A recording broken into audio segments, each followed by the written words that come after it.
Can you see my screen? Yes, I can see. Perfect. Okay, great. So I'll not take much time, Gerald. I will just present very quickly, and then we can immediately go to the discussion that you may want to have with us right now on this open e-ticketing platform that we have built for Delhi. And obviously, the whole idea started with COVID, and obviously, it's not just an idea for COVID. It is idea before COVID and after COVID as well. But it definitely accelerated the momentum for e-ticketing. So this is the main problem. We want to improve the ridership and want to improve the passenger experience, especially during the COVID times. And we all understand that when passengers don't have the information about their transit, about their routes, they don't use the transit many times. And when they don't use the transit, the ridership decreases.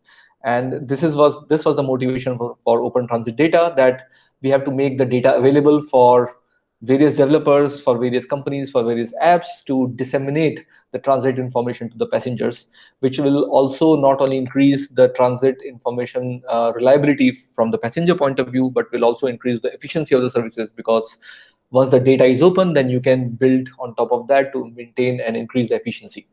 And finally, the other use of transit data, open transit data, is that you can compare various algorithms and various policies in a very democratic fashion, something that is not emphasized enough. But as a researcher, I would like to say that open data also leads to better comparison of various methods that should be done in a more democratic fashion. So And just on this point, and I think that's quite important. So one of the things we are waiting to get is, once we have all the GTFS data and we have the population and job distribution data across Chennai, then we can conduct accessibility analysis. That would be quite useful, and it will give us exactly what you're describing, so that you can then say, okay, if we were to add 2,000 buses, what more routes should be created to provide accessibility to parts that are less connected. And right. that's the kind of thing that can be used from a planning perspective as well as from a policy perspective to identify, percentage of people covered within a certain radius with certain quality of service. True, absolutely. So this was, as you said, this And was. by the way, by the way, is Yeah. it something that your team does? I mean, do you conduct this kind of analysis in-house? Do you have the expertise to do accessibility analysis based on GTFS and data layers? We do. So all of this is very algorithmic in nature. We formulate optimization problems on accessibility and understand which parts of the city is connected to which parts of the city, in what manner. Is there one hop, two hop? What is the cost, and what is the best way to go from, basically trying to understand best way to go from every place to every other place, and then quantify the accessibility in those terms. Yes, we do that. So, because I mean, we have developed tools, as you may know, in the Hmm. bank to do exactly that. Hmm. I would be interested to see actually if you have produced report of this kind. Hmm. I would be interested to see those reports as well, because that can be considered under the Chennai next step. We will definitely share that. Yeah. Okay, go ahead. Right. So that was the motivation for this open data in Delhi. We were the first ones in India, as you would know, that we opened the data last year, and now we have almost 3,000 plus buses live on the platform, and very soon we'll have more than 6,500 buses live. We are, as of now, building all the tools that are required to open the data from the DTC point of view, and those tools are basically automation at the depot level. There are 40 depots, automation at the depot level, and giving tools to the conductors and passengers to, for example, talk about which route they are right now in. So it's just not GPS, but also connected with every other aspect of the GTFS. So that's our ongoing work. But the thing that we realized in last 1.5 2 years, one of our biggest learnings is that open transit data still does not give immediate financial incentives for the big players to show it to the users, because it involves a lot of development, and that requires a lot of cost at their end. So one of the best ways to incentivize the use of open data to the big players is to also make them be a part of ticketing game. And this is not just good for the companies, but also good for the transit players, but also good for the passengers. So it's a win-win-win situation. And simply putting, ticketing leads to revenue, and more players will show public transit because their revenue increases, which means more passengers to the transit companies, which means better passenger empowerment. So this is where COVID-19 came, and we should never waste a crisis to make use of it. And we said that, look, contactless ticketing is also e-ticketing, and that's where the idea of open ticketing came up. It's also importantly a key to sustainability of open transit data, because who should pay for it is always a question.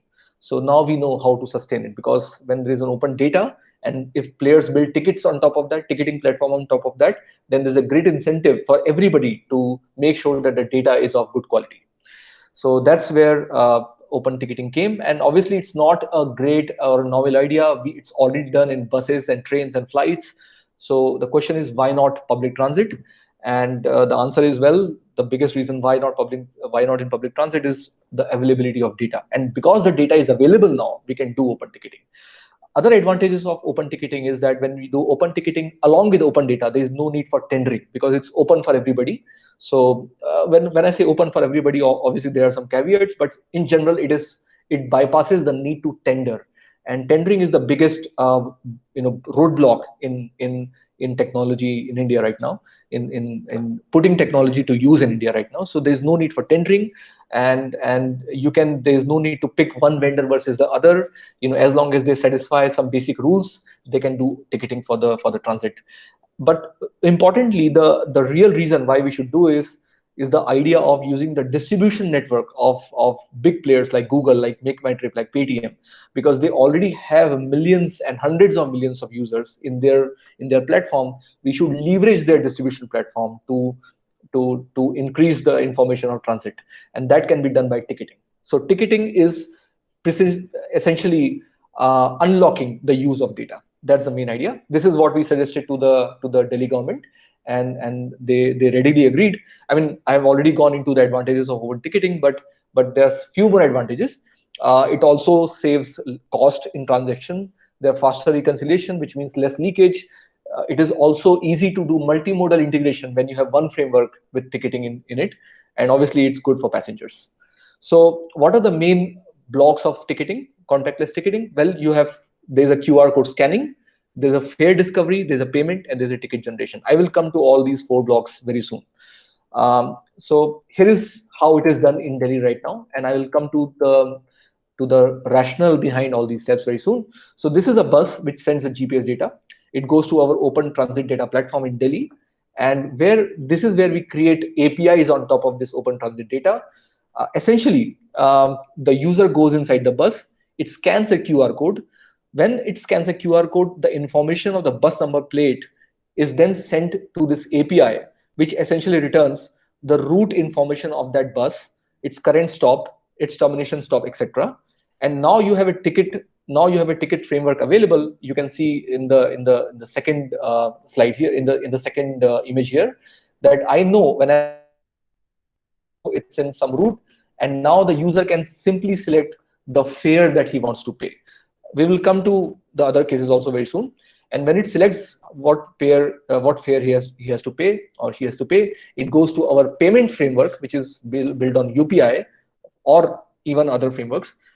Basically, it creates a ticket. So when I want to say that I'm in this route and I want to pay this much fare, the ticket is generated which says that, well, if you are here right now with this much fare, you can go till that stop.